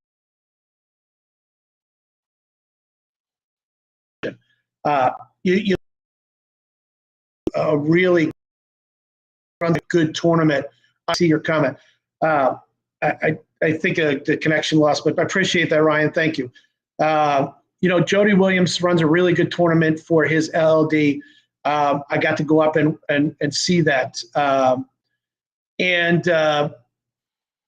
The fact, though, is that there's that mountain range that keeps guys from traveling from east to west. So Jody gets the Washington State guys, the Oregon, and the Northern California. Some Idaho guys came that way. Utah typically gets the Idaho, maybe Hawthorne, and some of Colorado guys. But Colorado is 7 hours away. And then you got Corey Miller, who runs Cheyenne area, and they have a tournament. So there's a lot of pullers, but there's about 1,500 miles to try to get everybody there. And there's not really an airport, with the exception of maybe Denver and maybe Utah, that are really conducive for traveling. Expensive, and there's no direct flight. So we're trying to figure that out. I saw Eric ask about Georgia. I don't know if we're ready to get to Georgia. The only reason why is because my son's in Jacksonville. And selfishly, again, there has to be a little bit of selfishness for me. And for me, that's being able to see my son when I go out and I hit that area. And be able to work with those Marines. And that's become a real close place to my heart. But we may add a 7th or 8th qualifier this coming year. It really depends upon if I want to do 14,000 miles or I want to stick at 10,000 miles. Yes, that's really what it boils down to, Matt. But, you know, the other thing is that we want people to participate. And we also see areas that could do better that don't. And really the encouraging thing that we really want to show the arm wrestlers, we're not going anywhere. We want you to come support in terms of compete. And that value in terms of coming and supporting us doesn't go unnoticed. And that's why we want to keep coming back to you guys in these areas. Could we see a Michigan in the future? Could we see a Florida? Could we see maybe a Washington State tournament? Maybe working with Tim and Kayla up there, or with Jody, Tim and Kayla. I think there are all possibilities in which can be discussed. But I think I also don't want to dilute it so much that it makes it more convenient, that makes it inconvenient, right? If you give a certain amount of timelines, it puts the pressure on that prospect or that athlete to really want to work with you and find that. And then it doesn't give the procrastinator the value of just, well, I'll get to the next one, I'll get to the next one, I'll get to the next one. And then they never come. And so we really want to keep it somewhat tight. But maybe 1 or 2 more in the future might be the case. But we're going to have the Super Series Thursday night arm fights almost every month, if not twice a month. So if we're not in your area for a qualifier, we may be in your area for one of our events. You never know. We have one other thing that we may do this year. Honestly, Matt, I haven't kind of pencil it out yet, but I think on a tournament end, we may see one more dimension for World Series of Arm Wrestling. But if I do break that news, I'll make sure I come on. If you have me back on, I'll bring it to you guys first, if you will. So, but we're excited. Listen, I'm all smiles. I'm positive. It's very hard for you to put a negative pulse into me. You don't see me arguing online with people. You don't see me being a negative person in there. And the reason why is simply this, that, if I'm going to put the effort into it, I'm going to put 100% of positive effort into it. And hopefully that's what we are recognized and valued as. Yeah, absolutely. That's one of the things I had Don Underwood on the show a couple of weeks ago, and we were talking about all the World Series of Arm Wrestling events that he's going to be doing commentary work for and announcing work for, and he's very excited, and I'm excited to hear him, because I think he's one of the best commentators going around. It adds that thrill factor whenever you hear him speaking on the microphone when you're watching an event.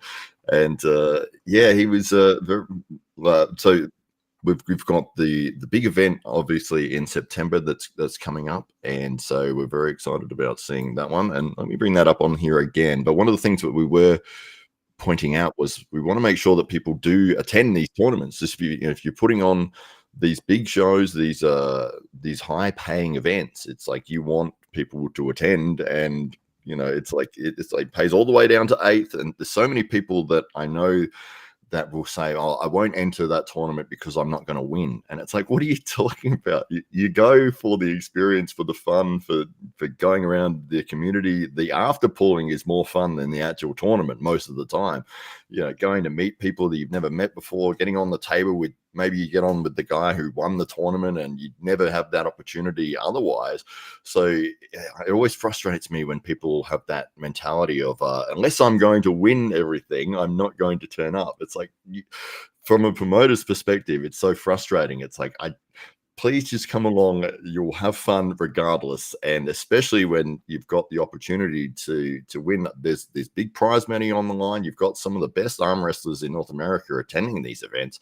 It's like, why wouldn't you, I agree. Listen, and there's an understanding value to that. Listen, it would be remiss of me not to say that a lot of people are building their social media presence, their arm wrestling presence, trying to look for strategic ways of competing, whether it's a super match or tournaments that may fit their area of geographic need better, or they find the one-on-one competition better. It takes a lot of skill to win a tournament arm wrestling match. It takes a lot of skill to win a round robin. When you're competing against high-level guys that have different styles that may not fit into your genre of arm wrestling, or lanes of arm wrestling that may be where you want to be, whether it can be humbling, right? I mean, you're going to find, if you have 20 people, you're potentially going to meet 2 people, if you're 0-2, that have bad styles, that you're going to be like, damn it, why'd I come? I just knew I can't beat that guy. On the vice versa, you may get 8-10 pulls and have a great time. And if you're going to be the lucky one who goes and wins it all, then certainly you're going to walk home with a big paycheck. But I think on the arm wrestling end, you get a chance to, it's almost like, I don't know, you get a chance to meet, like you said, so many different styles. You get to see where you really are.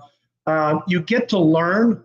When I competed in any sports, I never looked at a sport as, how do I make sure I win first place? I always looked at it as, how do I get better, right? I mean, if I'm going to scrimmage playing football, I want to scrimmage against the very best team that I can.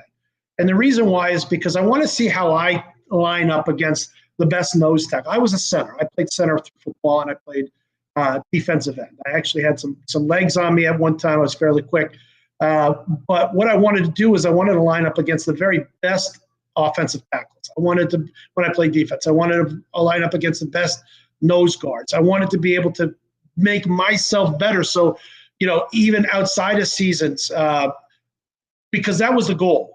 I never competed against who was the best center in the world. I always competed against on my best day, am I better tomorrow? When I compete tomorrow, on my best day tomorrow, am I going to get better 3 days from now? And how do I do that?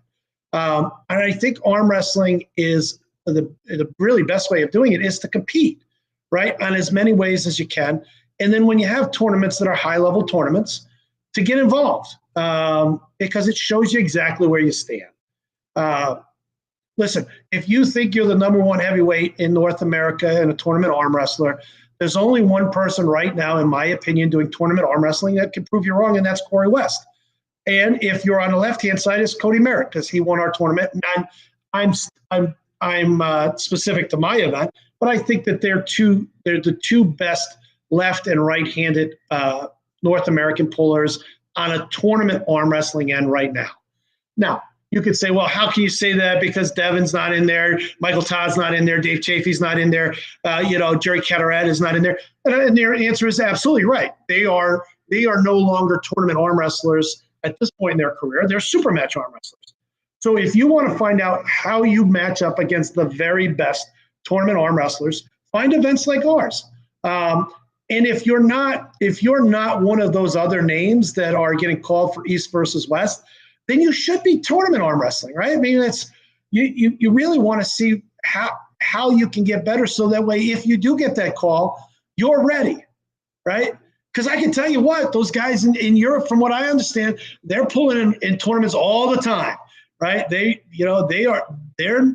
trying to get as much competition in as they possibly can, and I can tell you this, and maybe it's not the best person to quote in the world of sports history, but Joe Paterno was an amazing coach with Penn State, and obviously he had tarnished his career with one of his assistant coaches having a scandal with what is not put up with on any end, with Jerry Sandusky, and what he did with underage kids. That's a sad way to value a man's career who gave a lot to the sport. But Joe Paterno recruited me when I was a junior in high school, and I asked Joe going into my senior year, I said, Joe, listen, I know I'm in line for a scholarship here. Would it be smart for me to just play football and not play any other sports? He goes, I won't give you a scholarship. And I said, oh, well, let me know why, Coach. I mean, I want scholarship, right? And he goes, Greg, I want guys who compete 12 months of the year, 24 hours a day, 365 days a year. I want you to be a competitive machine.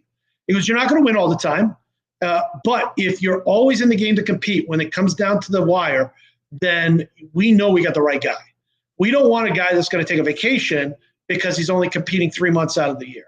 We want a guy that's ingrained into competition, and that's what's going to make you better. And I took that for granted. Now, life gave me a different role, and sadly, Penn State center that my senior year stayed on for another year, and they didn't need me as a center. And there's a lot of things that push me in different directions. But words like that ring true. If one of the greatest coaches of all time, and I think John Wooden had many same sentiments from UCLA, and certainly Lombardi's and all of these great coaches, prolific coaches over the years, they all say the same thing, Matt. They all tout to young people, compete. You can't compete anymore. And then reassess and reevaluate where you are, so that way you get better. Be a better person tomorrow than you are today, but find out where you stand in order to make that change. If you think you're the best in the world and you're not Devin Lorette or Levon, then perhaps you need some time on the table, right? I mean, it's there is some value to competition. There is some value to healing. There is some value to what they're doing as well, and certainly a big value. I mean, Engen's doing a great job. But if you're 22 years old, competing in tournaments, in my opinion, you should be competing in tournaments, in my opinion. Call you for the next super match because they're going to call you anyway. But show to be on that.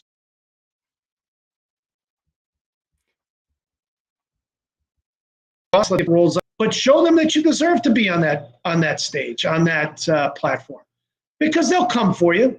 Trust me, they'll come for you. If you deserve to pull against Justin Bishop, they're going to put you against Justin Bishop. If you deserve to pull against Craig Tullier, they're going to put you against Craig Tullier. If you dominate out there, that you are the top arm wrestler in your weight class across the board, they're going to find you. They're going to find. Hey, listen, if you win the WSA and you win the Worlds and you win all of these tournament arm wrestling, you're telling me that Engen's not going to call you up and say, well, wait a second, you're the dominant arm wrestler. We need you, right? We need you to compete with us because we're trying to find the greatest super match or the greatest one-on-one arm wrestler at what he's doing right now. And we need you. But if you're the guy who's waiting for Engen to call and you pull in 3 local tournaments a year, and again, there's nothing wrong with that. But if you're only pulling in 3 local tournaments a year and you're not trying to challenge yourself on a national end or a world's end, then you're really not giving yourself a full shake on to where your potential really is. And I think that if we can get back to that mindset, I think that will also help every promoter out there on some levels as well, because now you're not sitting back and waiting for guys to. Or you're not sitting back trying to call guys, encourage them to come down. They're calling you and say, when's that next tournament? I need to get better. I do need to take 2 or 3 weeks off perhaps between events because I had a great battle and my arm's sore or I got work or whatever that case may be. But I want to get on the table and I want to get better and I want that call to come to me from someone that will build me. I think that's where we look for them. And listen, the great thing about what I do is I like to incorporate stories, right? I mean, this last event, we had a Coast Guard disabled veteran that we interviewed, and we're telling his story. We found a young man out in Atlantic City who was an amputee, veteran serviceman, first time he ever pulled in a tournament. We got to sit down and do some filming of his story. We want to tell stories. We want to make people identify with who we are.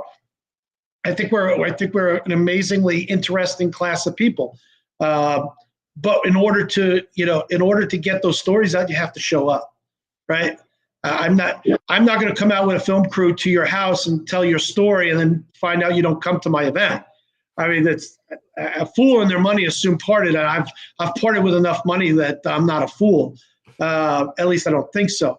But if you want to be showcased, if you want to get on the Matt Connelly show, win a big tournament, right? Win a big tournament and put your name out there, because I'll tell you what, I'm sure you'd love to grab whoever wins WSA and put them on your next show, or just, who wins the Worlds or who wins some of these big tournaments. There is a value to you, right? I mean, you're talking with the up and coming or the elite. And that way people want to come watch your show because they know that they're not going to get the Phil Rummy, Gregg Sharp in every week. They're going to get the guy who actually wins the big tournament and, makes the big money and makes the big noise in the sports. So listen, I'm proud of what we do. I'm not 100% right. I know that this is how I feel as a promoter, and this is what I'm trying to encourage. But we all are different, and some of us out there compete for the love of it. Some of us compete for the fame of it, and some of us compete for the victory. But my answer to guys are just compete, get out there and compete. At the end, come say hi to a friend that you haven't seen in a month or 2 months or 3 months, catch up with guys. And like you said, the after pools are super fun, right? I mean, listen, you may not be 176 pounds, but if you're in an after pool with Vrez and you're in a 239 class, you're going to walk away saying, holy shit, that guy is incredibly strong, right? But you'll never pull him in a tournament. You're only going to pull him in an after pull. Why would that not be of value to you? Or if you're a 209er, and you get to pull it with Corey West or with Cody Merritt, 2 guys that, listen, when you talk about quality guys, without giving away too much of the storyline, I mean, Corey West, hands out his medals to young people and signs them just to help support the event.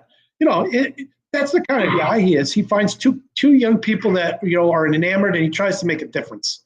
How do you meet better people than that? You can't. You really can't. The Cody Merritts of the world are the same kind of guys. I'm selfish because you look at the Jamie Sheldons of the world, who's our athletic director and our rep, our athletes director and our rep with the athletes. Here's a guy that's given up his time, to be part of an organization, and he's leaving, 4 very lovely young ladies at a house, his wife and 3 daughters, to be out in the community for 6 weeks, or 6 events, and the 7th being the finals. How do you find a better guy that's not, supporting what we love to do? And the other thing is that, damn it, if that guy is out there and you got a chance to buy protein, then buy NatFit. His protein's pretty damn good, right? I mean, you gotta support the guys that support you. Look at, I see Jody Williams. He's on this podcast. Here's a gentleman. Again, I'm loyal, and I'm a bit subjective when it comes to people that work with me. But you look at the quality of a man in Jody Williams, and in his story, and yet he still goes out and he puts on 3 podcasts a week, much like yourself, and he still pushes the value of participation and arm wrestling and encouragement. And he runs his tournament and he funds. Listen, this guy goes out and runs a tournament, takes all of the money, and then takes it and puts it into youth that can't go to sports camps and afford to be on sports teams. How do you find a better guy than that? How? Where do you find a better person, a better human being? Now, sadly, the tragedy that brought him to that is in itself of an incredibly sad story. But when you look at that and you say, well, this man takes his son's life and turns it into such an amazing positive. How do you not want to get behind that? How do you not want to work with guys like that? How do you not want to support a community that have those kind of heroes? Jody Williams may never be the number 1 arm wrestler in the world, and I don't mean that to be mean to him. What I'm saying is that how do you not look at him and say he may be the number 1 arm wrestler in the world on a personal end, on a commitment end, on a giving end? So there's levels of championships out there. We just don't associate a lot of the things that go on behind the scenes as the gold medal or the winner. But there is not 2 individuals in the world, and there's probably another dozen or so I can say that I've worked with this year, if not and over the years. There's not 2 better individuals in this world than Jody Williams and Jamie Sheldon and what they do in terms of commitments back to the arm wrestling community. People ask why I went with those 2 for the house the first season where we're going to film in the spring. Is why would I not? I mean, you can't tell me 2 other people that don't identify with the American values and the American ideals than Jamie Sheldon, an entrepreneur, being a stay-at-home dad, Mr. Mom, and Jody Williams, who's put together a foundation that gives back to everyone in his community, not arm wrestlers, basketball players, football players, all of those guys, all those kids that can't get to that sporting event, he gives to them. So if you can't get behind these 2 guys, then we're lost as a community. But I don't think that we are. I think everybody will, right? I mean, that's why I chose them too. I'm not completely foolish. I think that's the goal. It is to be able to find these stories and protect them and get them out there because they're the heroes, right? Devin Lorette is maybe the greatest of all time. I mean, we can argue between John Brzenk and everybody else and a few other names. And Devin may be, to me, one of the greatest ambassadors of all time. If he's not the greatest arm wrestler of all time, he may be one of the greatest ambassadors of all time. I mean, he's gone around years and years and years traveling, supporting arm wrestling, internationally, nationally, across the board. But when you start to look at who are some of the other greatest of all times, people, hard to get away from those 2. I mean, I'll put those 2 up against anybody in the community right now, without a doubt. Where's that little meme that the guy sitting on the bench with the "prove me wrong" sign, right? Prove me wrong. Jody Williams isn't one of the greatest ambassadors and greatest people in the sport of all time. Can't. You won't ever do it. Jamie Sheldon can't. You hard to convince me otherwise. So. Absolutely. Yeah. Well, that's the thing is that, as you said, I mean, if you want to get good at something, go out and do it. Like if you want to get good at public speaking, go and talk in public. If you want to get good at podcasting, start doing podcasts and do them as much as you can and have the humility and the understanding that you will suck at it to start with. Like, whatever it is that you're doing, you have to understand you're not going to be the best in the world. You might have some natural talent, but it's like you're not going to know all of the things that come with the experience of actually doing that thing through multiple times, correcting your mistakes, improving and getting better. And it's across the board through anything in life. If you want to do arm wrestling, you've got to get on the table. You got to figure out where you're strong, why you're losing matches, you're competing in tournaments. Why didn't I get through? Maybe this timing, rest, other things, technique. You will only know those things when you go out and experience and get that experience in life. So it's such an important lesson. I think that's critical for people to and I've heard this before as well, that when I'm really good at it, then I'll start. And it's like, no, you won't get good at it until you start. You're gonna start at the bottom, and you have to understand that it's like you're walking into an arm wrestling club for the first time. If you say, look, okay, I'm interested in this, I know that I'm not going to be the best guy in here. Maybe I'm strong, maybe I've got a physical background, but I'm going to be respectful. I'm going to listen to what people are saying, and I'm going to try to learn and have fun. And I'm not here to win and to be the best guy instantly. It's one of those things that you won't be, because you'll be beaten thousands and thousands of times. And it seems to be that the people in this sport are so friendly and so kind. And I think one of the main reasons for that is the humility that comes with having been beaten on the table thousands and thousands of times. You can't say I'm phenomenal arm wrestler. It's like, mate, I've seen you lose 2,000 times. Like, it's like we had to 2,000 times to get better. So it's the same with anything. You want to get good at something, go out and do it. And that's what we want to see, people coming out to your events that are put on, these fantastic events with good people there. You're going to meet amazing people, get these skills that you can translate into other areas in your life. And the discipline that it takes to become a top level arm wrestler, or to get better at arm wrestling, you can apply that to anything. If you're not good at baseball, it's like, well, go and play as much baseball as you can and learn from your mistakes and get better at it. And that's how winning is done in life. It's go out and try and do it, get better, try again. Agreed. Listen, and criticism is something that you should take and learn from. Bob Brown pulled me aside. He said, Greg, he goes, listen, I love what you're doing, but your voice makes me cringe. It's like nails on a chalkboard. Find somebody else. Now, listen, I'm not and the answer is, Bob, is you're probably right. But we're fighting that, and we're bringing on Don Underwood to be that voice for us, right? So the answer is that you have to have some humility as well. Like you're saying, is you may not get it right the first time. You may be able to do what you can with what you have, but if you stay at it long enough, you're gonna and you don't let somebody outwork you. It's very hard for you not to be successful. And one of the things I always say is, the one thing I can control in life is my effort. And if I let somebody outwork me, then that's on me. I can't control whether or not I'm the tallest guy, the strongest guy, the weakest guy, the best looking guy, the financial guru, or whatever that person is. I can't control that. All I can control is that if I get up at 5:30 in the morning and I start my day off on a positive note, and I work my hours and I work my craft, and I get done at the end of the day, this is my measure of success.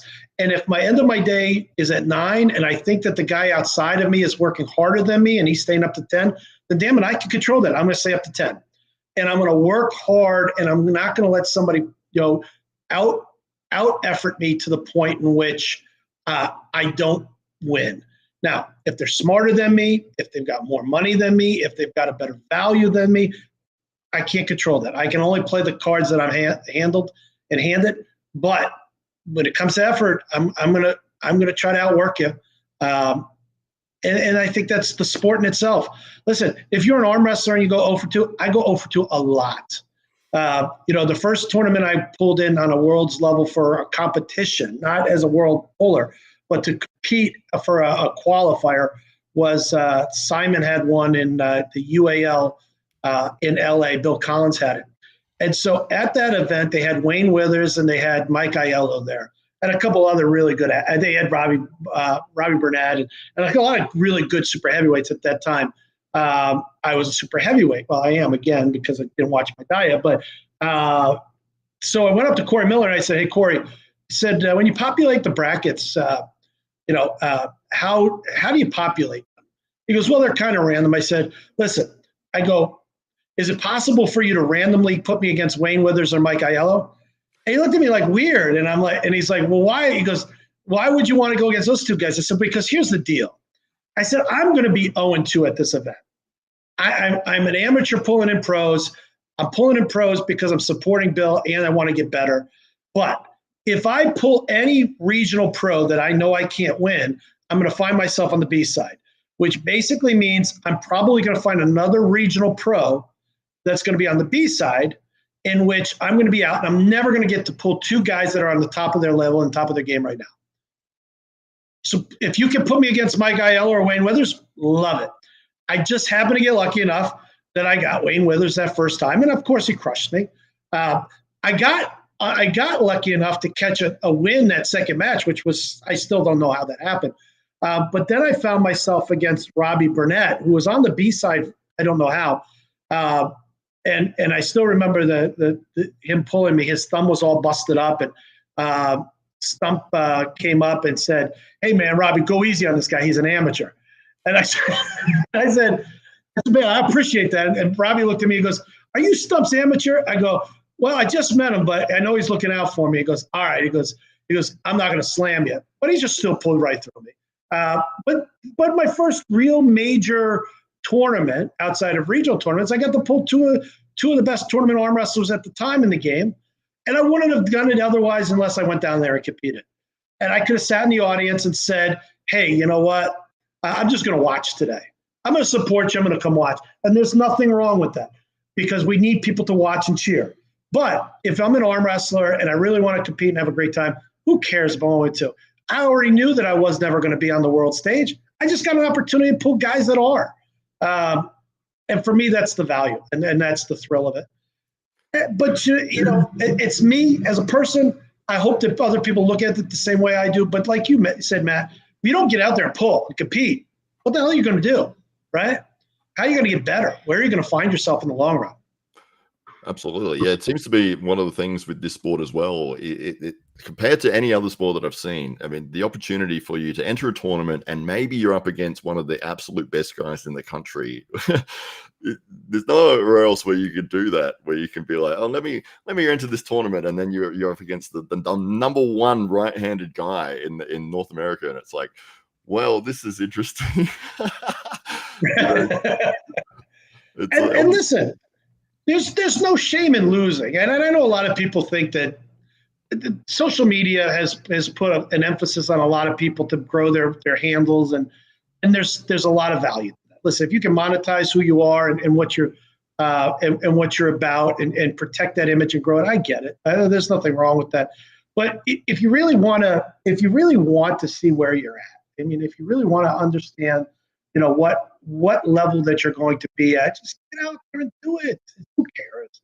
I mean, we all go back to work on Monday here in the States. There's not one professional arm wrestler, and I can say that because well, I shouldn't say that because Michael Todd probably makes enough on his endeavors to be a professional arm wrestler, 365 days a year. However, there's not one arm wrestler, maybe outside of Michael Todd in the United States, that doesn't go and work a job on Monday. And I'm not saying that Michael doesn't work a job. I'm just saying I don't know what his other career is outside of being amazing on the table. But if you look at Corey West, he goes and works a job on Monday. If you look at Vrez, he's a tile setter. If you look at Vaz, he's a tile setter. Or no, Vrez is a plumber. Vaz is a tile setter. If you look at RVJ, I think he's a roofer. Sam Harris was a roofer. Jamie Sheldon is a business owner. Jody Williams is a correctional officer. Cody Merritt is a correctional officer. We all go back to work on Monday, right? None of us are protecting a value that being the best in the world is is a way to pay our rents and our mortgage. We in the U.S., every one of us, and I'm sure in Australia and everywhere else, but in the U.S., there's no one making money enough that you can be a full-time arm wrestler. Period. The end. Unless you